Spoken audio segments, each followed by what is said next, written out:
And మీరు ఇంతకు ముందు మాట్లాడినప్పుడు ఆయుష్లో కొన్ని కేటగిరీస్ వస్తాయి. సో అందులో ఏమేమి వస్తాయి, వాటికి ఎలాంటి ఆపర్చునిటీస్ ఉన్నాయి అసలు? సో ఇప్పుడు ఫస్ట్ ఆయుష్ ఫుల్ ఫామ్ ఏంటో మనం తెలుసుకుందాం. ఓకే.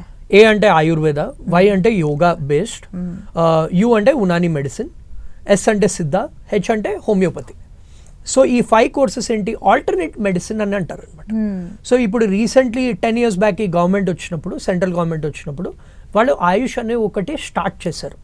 అంటే ఏంటంటే వాళ్ళు Ayurveda natural way of treatments అనేది ఎంకరేజ్ చేస్తున్నారు.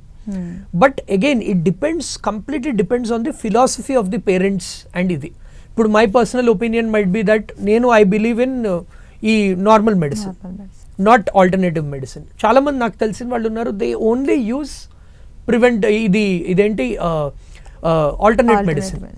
So that is why it depends on the individual. దీని మీద అవేర్నెస్ ఈ మధ్య పెరుగుతుంది. People want to lead a natural life. But ఇది సో అది కూడా is a good career option. So దాని కౌన్సిలింగ్ ఆయుష్ బోర్డ్ కండక్ట్ చేస్తుంది. సో ఈ ఆయుష్ వాళ్ళది ఒక బోర్డు ఉంటుంది, they conduct this counselling to get in to these streams. So beat homeopathy, Unani medicine, so ayurvedic medicine. So ఇప్పుడు మనం చూస్తున్నాం ఆయుర్వేద కూడా లాస్ట్ 10 years అవేర్నెస్ పెరిగింది. $1 billion కంపెనీస్ వస్తున్నాయి ఆయుర్వేదిక్ ప్రోడక్ట్స్. ఇవి కూడా చాలా మంది వాడుతున్నారు. Every household you will see a Patanjali product, అదంతా ఆయుర్వేదిక్ ప్రోడక్ట్. సో జనాలకి ఇది వస్తుంది. బట్ నన్ను అడిగితే both the normal medicine as well as alternative medicine are equally important. So normal మెడిసిన్ని కంప్లీట్లీ ఇగ్నోర్ చేసి ఆయుర్వేదిక్ వెళ్ళినా dangerous. And completely relying on normal medicine is also not that good. So it's that balance. In terms of career opportunities it depends on the students. ఇప్పుడు మనం entry level jobs చూసామంటే compare to MBBS ఆయుష్ మెడిసిన్లో అంత ఎక్కువ లేవు. I mean placement opportunities కానివ్వండి, ఇవి కానివ్వండి, ఎంట్రీ లెవెల్ సాలరీస్ లో రేంజ్లోనే ఉన్నాయి.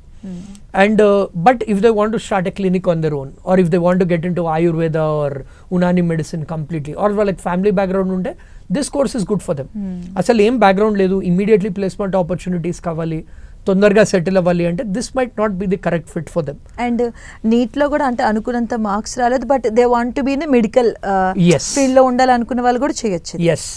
So again traditional doctors are different from Ayurvedic doctors. So our difference undi. But still there are very good institutes in Hyderabad lo, Coimbatore lo, vaatilo top Ayurvedic institutes avi unnai. Akkada seat vaste they can definitely consider. But again vaade interest level batti they have to take the decision. Okay. And tell me about the BDS and MBBS little bit brief. Colleges విషయంలో కావచ్చు, fees విషయంలో కావచ్చు, at the same time what are the opportunities? Yeah. ఇప్పుడు MBBS అనేది it has been an evergreen field from like last few decades. ఎందుకంటే doctors are the backbone of our of any country for that matter, especially in these sensitive times. మనం recent న్యూస్లో అవే చూస్తున్నాము. Doctors are on the forefront. Last 3-4 years నుంచి వాళ్ళ value ఇంకా మనకి తెలుసు. Be it corona or these major accidents కానివ్వండి, వార్స్ కానివ్వండి, దే వాళ్ళు లేకపోతే మనం లేము. So MBBS is a respected field. MBBS there's a lot of money in MBBS. ఒక్కొక్క సర్జరీకి లక్షల్లో పే చేస్తున్నారు డాక్టర్స్కి. అండ్ గవర్నమెంట్ హాస్పిటల్స్లో కూడా వాటిలో the pay scales are very good for MBBS doctors. But దీంట్లో ఫీజు కూడా మనం గవర్నమెంట్ కాలేజ్ ఫీజు చూసామంటే అరౌండ్ 50,000 నుంచి 1 lakh మధ్యలో ఉంటుంది ఫీజు. అదే ప్రైవేట్ కాలేజెస్లో చూసామంటే అరౌండ్ 10 lakhs per year కూడా ఉంది ఫీజు అనేది. ఇది ఫీజు బట్టి. But placement opportunities obviously upside corporate hospitals are only increasing major సిటీస్లో. ఇప్పుడు రూరల్ డిస్ట్రిక్ట్స్లో వాటిల్లో కూడా మేజర్ టౌన్స్ అవి తీసుకుంటే కూడా పెద్ద పెద్ద హాస్పిటల్స్ వస్తున్నాయి. అవేర్నెస్ అనేది పెరిగింది జనాలకి, ఎస్పెషలీ ఆఫ్టర్ కోవిడ్. సో ఈ మధ్య కూడా people are preferring private to government hospitals treatment. వాళ్ళు రూరల్ ఏరియాస్లో ఉన్నా కానీ ఇన్సూరెన్స్ ఉంది కాబట్టి ఇక్కడ వచ్చి చేయించుకుంటున్నారు. But the flip side is MBBS ఒకటి సరిపోదు, నీట్ పీజీ కూడా రాయాలి, స్పెషలైజేషన్. అండ్ నీట్ పీజీ అనేది వెరీ డిఫికల్ట్ ఎగ్జామ్. సో ఇప్పుడు 20 lakhs నీట్లో రాస్తుంటే 1,00,000 మంది సెలెక్ట్ అవుతుంటే ఆ 1,00,000లో కాంపిటీషన్ ఉంటుంది. సో ఆల్మోస్ట్ ఎంబీబీఎస్ నుంచి ఎండీకి వెళ్ళేటప్పుడు సీట్స్ అనేవి హాఫ్ అయిపోతాయి. So those 1 lakh people are fighting for few thousand seats. And NEET PG కూడా ఒక 2 years పడుతుంది ప్రిపరేషన్కి. ఎందుకంటే 5.5 year ప్రోగ్రామే వెరీ డిఫికల్ట్. దాని తర్వాత ఒక 1 year డ్రాప్ తీసుకున్నా కానీ సీట్ వస్తుందని గ్యారంటీ లేదు. అండ్ ఈ మధ్య ఏమంటున్నారు, సర్జికల్ సైడ్ వెళ్తే సూపర్ స్పెషలైజేషన్ కూడా మ్యాండేటరీ అయిపోయింది. ఓన్లీ ఎంబీబీఎస్ సరిపోదు. So if they are ready for that 5.5 years plus 1 year preparation plus 2 years of NEET PG, almost ఒక 10 years of their life if they are devoted to that. But దాని తర్వాత if they are able to do that, money గురించి అసలు ఆలోచించక్కర్లేదు. కానీ again ఆ 10 years parents should be able to support the students. ఈ 10 yearsలో పీజీకి వెళ్ళాక వాళ్ళకి స్టైపెండ్ వస్తుంది, బట్ ఈ లోపల parents should be able to back them up. ఇది about MBBS. So opportunities are there in both government, private, and it's a growing సెక్టర్స్లో కూడా. అదే మనం బీడీఎస్ చూసామనుకోండి, అన్ఫార్చునేట్లీ ఏమైపోయిందంటే లాస్ట్ ఫ్యూ ఇయర్స్లో బీడీఎస్ అనే డిమాండ్ కూడా తగ్గింది. ఎందుకంటే ఇప్పుడు డెంటల్ ఫీల్డ్లో ఎంట్రీ లెవెల్ జాబ్స్ కూడా, నేను కూడా recently one of the major private hospital, dental హాస్పిటల్కి వెళ్ళాను. అక్కడ జస్ట్ వాళ్ళ డెంటిస్ట్ని నేను ఇలా అడుగుతూ ఉంటాను అనమాట, I want to know the market. So వాళ్ళని అడిగితే వాళ్ళ entry level salaries only 10,000 rupees, 10 to 12,000 rupees. అంటే కార్పొరేట్లో ఎక్కువ పే చేస్తున్నారు.